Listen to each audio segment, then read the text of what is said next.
चलिए आगे बढ़ते हैं। Auction cell. ऑक्शन सेल का क्या मतलब है? ऑक्शन का मतलब होता है नीलामी। तो नीलामी के थ्रू सेल किया जाता है। जैसा कि आप जानते हैं, आपने बहुत सारे मूवीज वगैरह में देखा होगा, आपने कई बार टीवी में देखा होगा, टीवी सीरियल्स में बताया जाता है, रिस्टोरेशन की Kings, Baggage Battles, Pawn Stars, ये सब चीजों में बताया जाता है कि एक ऑक्शन कैसे किया जाता है। सो ऑक्शन ये एक पब्लिक सेल है। यहाँ पे जो भी चीज बेचना है उसको पब्लिक को बुलाया जाता है, पब्लिक को बोला जाता है कि ये चीज हम बेचना चाहते हैं, और लोग आके उस पर बोली लगाते हैं। सो ऑक्शन कब कब होता है? या तो खुद करना चाहो आप तब भी कर सकते हो, आप कोई ऐसी स्पेशल चीजें थी आपके पास जो आप बेचना चाहते हैं, या कई बार बैंक ऑक्शन करता है, जैसे हमने लोन नहीं चुकाया है तो बैंक वो चीज बेच देता है। सो ऐसे बहुत प्रकार से ऑप्शंस हो सकते हैं। आपने आईपीएल का ऑक्शन देखा है, खैर उसको ये रूल नहीं लगता, वो क्योंकि इंसानों का ऑक्शन हो रहा है, प्लेयर्स का ऑक्शन हो रहा है, उनकी सर्विसेज का ऑक्शन हो रहा है, वो गुड्स में नहीं कवर होगा, तो उसको ये रूल नहीं लगता। बट आपने आईपीएल का भी ऑक्शन देखा है, तो ऑक्शन की प्रोसेस अल्टीमेटली सेम है। भले ये रूल वहां नहीं लगता, ये रूल इमूवेबल प्रॉपर्टी को नहीं लगता। आप जब जमीन जायदाद खरीदोगे ऑक्शन के थ्रू, उसमें नहीं लगेगा। बट समझो आप गांधी जी की ऐनक खरीदते हैं, गांधी जी का चश्मा, गांधी जी का चरखा खरीदते हैं आप, ऐसी चीजों का ऑक्शन होता है। टीपू सुल्तान की तलवार खरीदे आपने, तो ऑक्शन के थ्रू बेची जाती है चीजें। जैसे कि सचिन तेंदुलकर की जर्सी हो गई, फिर रोनाल्डो की जर्सी हो गई, या शशांक सर की पहनी गई घड़ी हो गई, शशांक सर के द्वारा हाथों से लिखा गया ये पेन हो गया। सो ये सब की वैल्यू बहुत है। तो ये सब चीजों के होते हैं ऑक्शन। अब समझो ये पेन का ऑक्शन हो रहा है, तो कैसे कर सकता हूं मैं ये पेन का ऑक्शन? सो ये पेन का ऑक्शन दो प्रकार से कर सकते हैं। या तो मैं खुद ऑक्शन करूं, मैं खुद इसको लेके बैठ जाऊं कि मैं ये बेचना चाह रहा हूं, और लोग सब बोली लगाएंगे, देश भर से लोग आएंगे और वो बोली लगाएंगे कि हाँ हमको ये पेन खरीदना है। ये पहली चीज। दूसरी चीज, मैं किसी एक एजेंट को अपॉइंट करूं, this agent is called as an auctioneer. मैं एक ऑक्शनर को अपॉइंट कर सकता हूं कि भाई ये चीज बिका के दो। सो यहाँ पे I will hand over the goods to the auctioneer, and auctioneer will conduct the public sale. Auctioneer को ही पूरा काम करना पड़ेगा, फिर जो भी उसका एडवर्टाइजमेंट करना है, ऑक्शन कहाँ होने वाला, कब होने वाला, पूरे प्रोसेस को कंडक्ट करना, ये सब चीज करने की फिर जिम्मेदारी हो जाती है जो ऑक्शनर है उसकी। ठीक है। सेल कैसे होता है? जिस दिन बताया जाता है कि ये तारीख को बेचने वाले हैं हम चीजें, जैसे समझो ये पेन बेचने वाले हैं। अब क्योंकि ये पेन की बहुत वैल्यू है, सब लोग आएंगे देश भर से, मेरे जो स्टूडेंट्स है वो लोग आएंगे, वो लोग बोलेंगे यार पेन तो खरीदना है अपन ने, और इस पे बोली लगाई जाएगी। जैसे ये पेन ऑक्शन पे रखा जाता है, तो सब लोग बोलेंगे, पहले पूछा जाएगा ये पेन कौन खरीदना चाहता है, तो लोग हाथ हाथ उठाएंगे, फिर हम लोग बोलेंगे ठीक है इसकी बोली लगाओ। बोली लगाना चालू होता है। चालू होगा, कोई व्यक्ति लगाएगा 10,000 रुपए बोली, अनिकेत ने बोला 10,000 रुपए, फिर स्वरा बोलती है 15,000, फिर जयेश बोलते हैं 25,000, गगनप्रीत बोलती है 50,000, प्रेरणा बोल रही 1 लाख, ऐसे बढ़ते जाएगा। अंशिका बोल रही 50 लाख, एकदम बढ़ गया 1 करोड़, फिर एक एक करके ऐसे बढ़ते जा रहे हैं, बढ़ते जा रहे हैं। अब यहाँ पे इसका प्राइस बढ़ते जाएगा, अल्टीमेटली जो सबसे हाईएस्ट बिडर होगा उसको ये चीज बेच दी जाएगी। ठीक है। तो हाईएस्ट बिडर जो भी रहेगा, जैसे किसी ने बोला 1 करोड़, 1 करोड़ के ऊपर फिर कोई बोल ही नहीं रहा। सब लोग को लग रहा है यार 1 करोड़ बहुत हो गया, अब इससे ज्यादा नहीं दे सकते। सो 1 करोड़ खत्म हो गई बात। अब यहाँ पे क्या होगा, जैसे ही 1 करोड़ बोल दिया, अब कोई और तो आ नहीं रहा है, तो मैं या मेरा ऑक्शनर जो है वो चालू करेगा यहाँ पे बोलना 1 करोड़ एक, 1 करोड़ 2, 1 करोड़ 3, और उसके हाथ में एक छोटा सा हैमर होगा, वो हैमर उठाएगा और ऐसे उसको ड्रॉप करेगा। जैसे ही ड्रॉप करेगा तो सोल्ड हो जाता है, वो बिक गया वो अपने आप। ठीक है। तो इस प्रकार से ऑक्शन सेल करी जाती है। तो ऑक्शन सेल में पब्लिक सेल है जिसमें एक व्यक्ति होता है जो पब्लिक को चीज बेच रहा है, पब्लिक बोली लगाती है। ध्यान रखो, जब पेपर में हमने एड छापा कि ऑक्शन सेल होने वाली है, this was not an offer.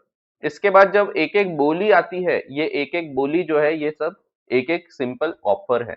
तो हर एक बोली एक ऑफर है। इसमें से कोई भी ऑफर को मैं एक्सेप्ट कर सकता हूं थ्रू फॉल ऑफ हैमर। ठीक है, इम्प्लाइड एक्सेप्टेंस हो जाता है यहाँ पे। अब यहाँ पे ऑक्शन सेल में कुछ रूल्स हैं। पहला है कि अगर गुड्स को लॉट में रखा गया है, जैसे कि सब गांधी जी की चीजें एक तरफ रखी है, सचिन तेंदुलकर की चीजें एक तरफ रखी है, शशांक शर्मा सर की चीजें एक तरफ रखी है, फिर डीजी शर्मा सर की चीजें एक तरफ रखी है, ऐसे करके सब लोगों की अलग अलग चीजें हमने रख दी है। अब यहाँ पे सब चीजें अलग अलग लॉट में रखी गई है। अब यहाँ हर एक लॉट अलग अलग ऑक्शन का हिस्सा होगा। जैसे कि गांधी जी की सब चीजें बेची जाएगी तो that is a separate lot, फिर रोनाल्डो की चीजें बेची जा रही, that is a separate lot. तो ये सब अलग अलग लॉट का हिस्सा है, हर चीज का अलग अलग सेल का कॉन्ट्रैक्ट होगा। ठीक है, सो सेल ऑफ गुड्स जब लॉट में है तो हर lot is a prima facie separate contract of cell.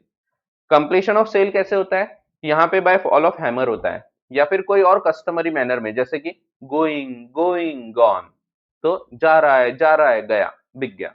सो किसी भी प्रकार से ऐसा शाउट किया जाता है और उस प्रकार से ऑक्शन सेल कंप्लीट होती है। यहाँ पे अब ओनरशिप कब ट्रांसफर होगी? जैसा कि मैंने बोला कि ओनरशिप ट्रांसफर होती है एक्सेप्टेंस पे। आपको पता है पिछले के पिछले चैप्टर में आपने पढ़े हैं ट्रांसफर ऑफ ओनरशिप में कि ओनरशिप कब ट्रांसफर होती है? जब गुड्स डिलीवरेबल स्टेट में on entering into the contract. तो समझो मैं एक कार बेच रहा था ऑक्शन के थ्रू, कार रखी है उधर पे, आप खरीदने को तैयार है, मैं बेचने को तैयार हूं, आप लोग बोली लगा रहे हैं, मैंने फॉल ऑफ हैमर किया, ओनरशिप ट्रांसफर हो गई, तुरंत बिजली गिरी और कार स्वाहा हो गई, तो नुकसान हो जाएगा बायर का, क्योंकि यहाँ पे पैक्ड है पूरा, उसमें कुछ करना थोड़ी पड़ता, it is in deliverable state. Car को कुछ नहीं करना पड़ता, वैसे के वैसे आप ले जा सकते हैं। So it is perfectly in deliverable state, और जैसे ही कॉन्ट्रैक्ट हुआ द ओनरशिप गेट्स ट्रांसफर्ड। अगर फॉल ऑफ हैमर नहीं होता है तो कॉन्ट्रैक्ट कंप्लीट नहीं होता।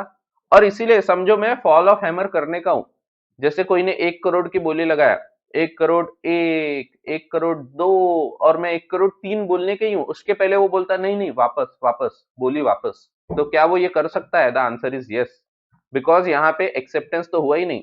सो he can take back the goods और he can take back the bid और he can retract the bid, वो फिर से उसको कम कर सकता है। सो ये उसका अधिकार होता है। क्या सेलर खुद की चीजों में बोली लगा सकता है? खुद की चीज बेच रहे हैं तो बोली लगा सकता है? The answer is no. मैं अगर ये पेन बिक रहा है तो मैं खुद बोली नहीं लगा सकता, क्योंकि अल्टीमेटली मैं खुद बोली लगाऊंगा तो यहाँ पे तो मैं उसकी जबरदस्ती प्राइस बढ़ाऊंगा। समझो 10,000 की चीज होगी, मैं जानबूझ के 15,000 बोली लगा दूंगा, तो मैं खुद बोली नहीं लगा सकता, ना ही मैं किसी व्यक्ति को बिठा सकता हूँ बोली लगाने। लेकिन हाँ, अगर मैं चाहता हूं कि नहीं मैं बोली लगा सकूं, तो मैं ये राइट रिजर्व कर सकता हूं, I can reserve the right to bid. मैं बोल सकता हूं नहीं नहीं मैं बोली लगाऊंगा, या मेरे बिहाफ पे कोई एक व्यक्ति बोली लगाएगा। कोई एक ही व्यक्ति लगा सकता है, 2 जन नहीं लगा सकते। जैसे मैंने 2 जन को बिठा दिया, अनु और मुक्कू, दोनों को बिठा दिया, बोला चलो बोली लगाना तुम लोग, तो अनु लगाएगा 10,000, वो बोलेगा 15, 20, 25, बढ़ाते जाएंगे, सीधा 1 लाख रुपए की बोली आई। अब आपको लगेगा यार इतनी अच्छी चीज है, इतनी वैल्यू है इसकी, तो आप 1,10,000 बोलोगे, ये दोनों शांत बैठ जाएंगे और चीज आपको चिपका दी जाएगी। और इसीलिए 2 जन नहीं रह सकते, क्योंकि यहाँ तो फ्रॉड हो सकता है फिर।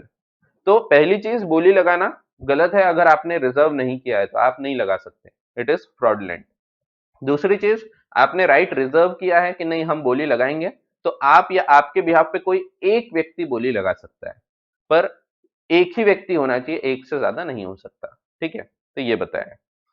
फिर प्रिटेंडेड बिडिंग, प्रिटेंडेड बिडिंग का मतलब है कि वही जो मैंने आपको बताया, जहां पे आप प्राइस रेस करना चाह रहे हैं, अनु और मुक्कू को बिठा दिया और दोनों को बोल रहा हूं मैं प्राइस रेस करते जाना, तो ऐसे केसेस में दिस इज इलीगल, ये फ्रॉडुलेंट है।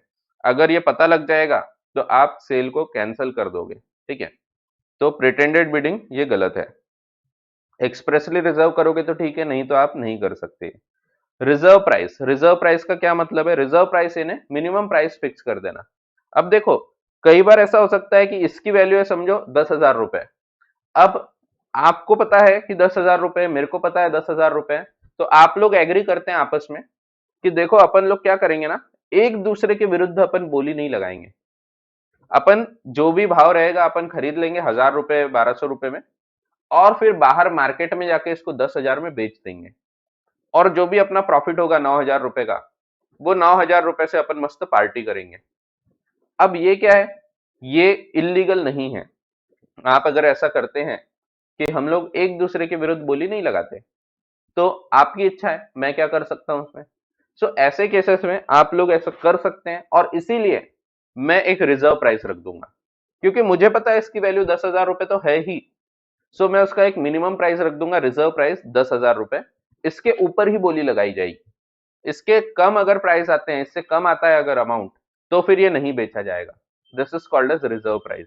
यानी एक रिजर्व कर दिया प्राइस कि 10,000 रुपए, इससे नीचे अगर आप बोली लगाओगे तो नहीं बिकेगा, इसके ऊपर ही बोली होना चाहिए। That is called as reserve price. ठीक है। Then knockout agreements. Knockout agreement का मतलब है वही कि आप लोग एक दूसरे को नॉकआउट नहीं करेंगे। आप अगर ऐसा एग्री करते हैं तो फिर दैट विल बी, यानी इससे मेरा लॉस हो जाएगा अगर आप ऐसा एग्री करते हैं तो, कि हम लोग बोली नहीं लगाएंगे और बाहर जाके फिर बेच देंगे। और इसीलिए ये इलीगल नहीं है। इससे बचने के लिए आप क्या कर सकते हैं, आप इससे बचने के लिए या तो रिजर्व प्राइस रख दो या तो खुद का राइट टू बिड रख लो। दोनों में से एक चीज रख के आप बच सकते हैं। क्योंकि अगर बोली नहीं आई तो आप खुद बोली लगा के खरीद लोगे ज्यादा दाम में, या फिर दूसरी चीज रिजर्व प्राइस रख दिया तो उससे नीचे बोली एक्सेप्ट ही नहीं की जाएगी। तो ये दोनों केसेस में आप इस प्रकार के नॉकआउट एग्रीमेंट से बच सकते हैं। अपसेट प्राइस क्या है? Upset price is a Scottish equivalent of the reserve price. तो स्कॉटलैंड में इसको रिजर्व प्राइस बोलते हैं, ठीक है। इंग्लैंड में इसको रिजर्व प्राइस बोलते हैं, सॉरी अपसेट प्राइस बोलते हैं। सो इंग्लैंड में, स्कॉटलैंड यानी इंग्लैंड स्कॉटलैंड ये सब मिला के यूनाइटेड किंगडम बनता है, आपको पता होगा।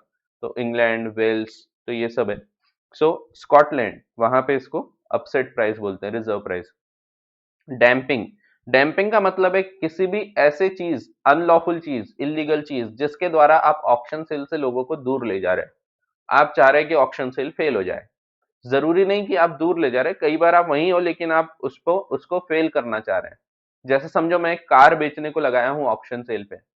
अब आपने एक अफवाह फैला दी, अरे कार कोई खरीदना नहीं, ये शापित है, जो भी खरीदता है वो गचक जाता है, तो खरीदो मत उसको, तो मत खरीदना। अब सब लोगों को बता दिया आपने। अब यहाँ पे आपने जानबूझकर उसको फेल किया, उस सेल को फेल कर दिया। This is dumping. So dumping यानी it is an illegal act जिसमें एक व्यक्ति सेल को फेल करने के पीछे पड़ा हुआ है। दूसरा तरीका हो सकता है डैम्पिंग का, आप किसी भी प्रकार से लोगों को उस जगह से दूर ले गए जहां पे सेल होने वाला है। जैसे यहाँ पे सेल होने वाला है, मैं पर्टिकुलर प्लेस पे बैठा हूँ, सब लोग आए थे। अब किसी ने अफवाह फैला दी, अरे बॉम्ब है, इस मकान में बॉम्ब लगा हुआ है, बॉम्ब लगा हुआ है, सब भाग गए। या फिर किसी ने बोला, अरे वो कैटरीना आई है, वो सामने के मॉल में कैटरीना आई है, सब लोग कैटरीना को देखने चले गए, मेरा सेल तो फेल हो गया।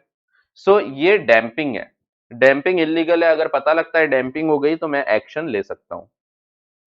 पफर। पफर एक व्यक्ति होता है जो कि फिक्टिशियस, झूठी बोली लगाने को बिठाया जाता है ताकि सिर्फ प्राइस बढ़ते जाए। तो ये भी गलत है। अगर ये पता लग गया तो ये भी कैंसिल किया जा सकता है। Incidence of taxation. यहाँ जब टैक्सेशन की बात हो रही है, टैक्सेशन किसकी बात हो रही है? Taxation on goods. गुड्स के ऊपर टैक्स जो लगते हैं, जैसे जीएसटी हो गया, कस्टम्स ड्यूटी हो गया, ये। अब टैक्सेशन का भार किस पे आता है? ये जो टैक्सेस हैं ऑन गुड्स, ये इनडायरेक्ट टैक्सेस कहलाते हैं। यहाँ पे आपने वैसे पढ़ा हुआ है, 10th वगैरह में भी थोड़ा बहुत पढ़ा होगा। सो 12th में भी आपको थोड़ा बहुत रहेगा। तो टैक्सेशन का जो बोझ होता है इनडायरेक्ट टैक्स का, ये कौन बेयर करता है? जो खरीदार है वो बेयर करता है। अगर आप कोई पेन खरीद के लाते हैं, तो पेन आपने खरीद के लाया, समझो पेन की कीमत थी 10 रुपए और उस पर टैक्सेस लग रहे हैं समझो 5 रुपए, तो 15 रुपए आप दे के आते हैं। ठीक है। आप जो भी खरीदते हैं उस पर टैक्स ऑलरेडी इंक्लूडेड है। आप माचिस की डब्बी खरीद रहे हो, उस पर टैक्स इंक्लूडेड है। आप जो भी खरीदते हैं इसमें टैक्स इंक्लूडेड है। ठीक है। सो टैक्स का बोझ किस पे आ रहा है? आपके ऊपर। आप मोबाइल खरीदते हैं, मोबाइल समझो 10,000 का है, उस पर 18 रुपए का, 18% का जीएसटी लगता है। सो 18% जीएसटी के साथ आप वो 11,800 में खरीदते हैं। तो 10,000 का मोबाइल आपको 11,800 में मिलता है, क्योंकि उस पर जीएसटी वगैरह लग गया। यानी आपने बेयर किया ये जो भी बोझ था। सो ये जो इनडायरेक्ट टैक्स का बोझ है, ये बायर बेयर करता है। तो यहां तो कोई दिक्कत नहीं है, बट दिक्कत कब आती है? जब टैक्स बदल जाता है। तो समझो 10 तारीख को ऑक्शन सेल हुई थी, बट इसका परफॉर्मेंस होना था समझो 15 तारीख को। अब इस बीच में अगर रेट बदल जाता है टैक्सेशन का, समझो 1 लाख रुपए की चीज थी, अब 1 लाख रुपए की चीज पे पहले लगता था समझो 12% टैक्स। सो 12,000 का टैक्स लगा होता और आपको 1,12,000 रुपए देना पड़ा होता। पर बाद में समझो यहाँ पे 18% हो गया टैक्स। सो अब इसकी प्राइस एडजस्ट कर दी जाएगी, 1 लाख रुपए पे अब 18% के हिसाब से 18,000 का जीएसटी देना पड़ेगा। तो ये बायर के ऊपर आने वाला है भार, ठीक है। वैसे ही अगर कम हो गया, समझो 6% हो गया, 6,000 रुपए, सो यहाँ पे तो बेनिफिट हो गया। तो ये जो बेनिफिट होगा, ये बेनिफिट भी किसको मिलेगा, तो it will also be given to the buyer, ठीक है। This is subject to the contract to the contrary. आप अगर इसके विपरीत कुछ और एग्री करना चाहें तो वैसा होगा। अगर आप कुछ ऐसा एग्री नहीं करते तो this is the basic rule. अगर टैक्सेस का रेट चेंज हो जाता है from the date of sale up to the date of performance, तो ऐसे केसेस में आप पहले तो जैसा एग्री करना चाहो वैसा करो। कुछ एग्री नहीं किया है तो जो भी टैक्सेशन का चेंज है that will be adjusted in the price. In other words, tax का बेनिफिट भी, अगर कम होता है टैक्स तो बेनिफिट होगा, वो बेनिफिट भी बायर को मिलेगा।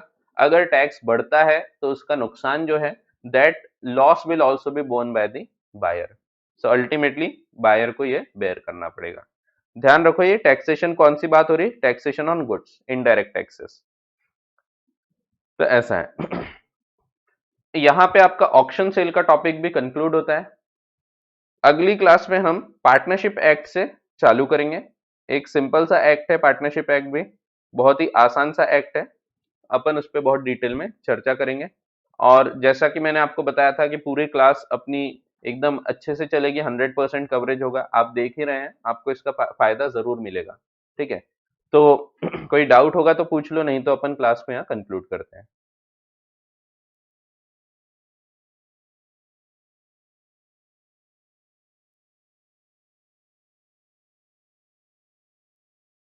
चलो, कोई डाउट नहीं दिख रहा है तो लेट्स कंक्लूड द क्लास।